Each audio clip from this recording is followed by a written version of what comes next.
أعوذ بالله من الشيطان الرجيم. بسم الله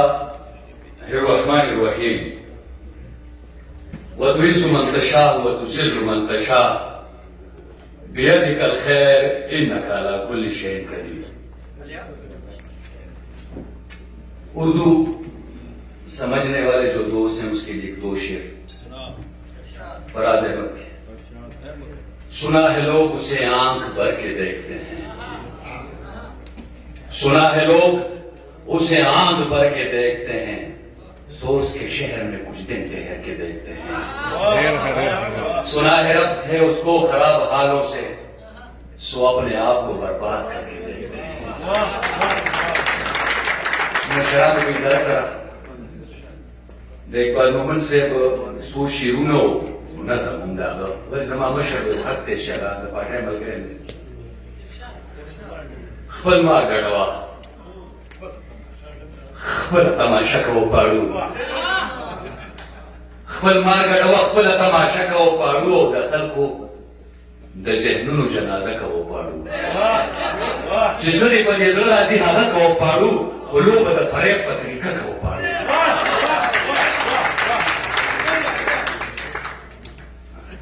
بیا هیر شو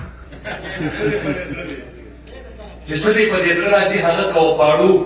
خلو به د فریب په طریقه کو پاړو د مار او د لونی مقابله کو پاړو خو موږ سره د څه کیارانه کو پاړو د مار او د نوري مقابله کو پاړو خو موږ سره د صدق یارانه کو پاړو دي هسې خوشحاليږي په دله دله د خان دي هسې خوشحاليږي په دله دله د خان دې خلکو سره هسې جوړ تازه کو پاړو یک بات سے نظم دې شي ما څه خبره کوله چې ما څه خبره کوله ما دا خبره کوله چې په ځمکه ولې جنګ دی دا ولې یو انسان د بل انسان د لاسه تنګ دی دا ولې مخ د عدل شو کېدلی دی بدرنګ دی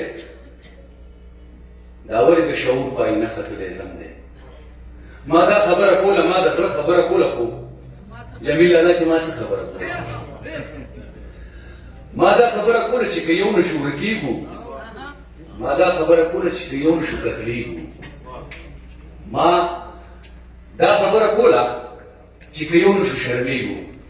نو ما تاسو ته د پلار او د نیکه خبره کوله خو چې ما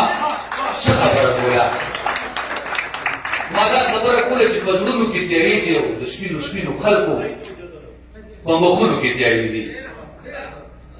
ما دا خبره کوله چې په زړونو کې تیارې دي او د سپینو سپینو خلکو په مخونو کې تیارې دي خبرې د رڼا کوي په زړونو کې تیارې دي ما دغه د رڼا او د تیاره خبره کوله چې ما څه خبره کوله ما دا خبره کوله چې اقبال هسې غږېږي د وخت په تشدد او احتسال هسې غږېږي نه فن ورسره شته او نه کمال هسې غږېږي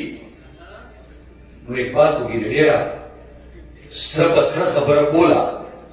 چې ما څه خبره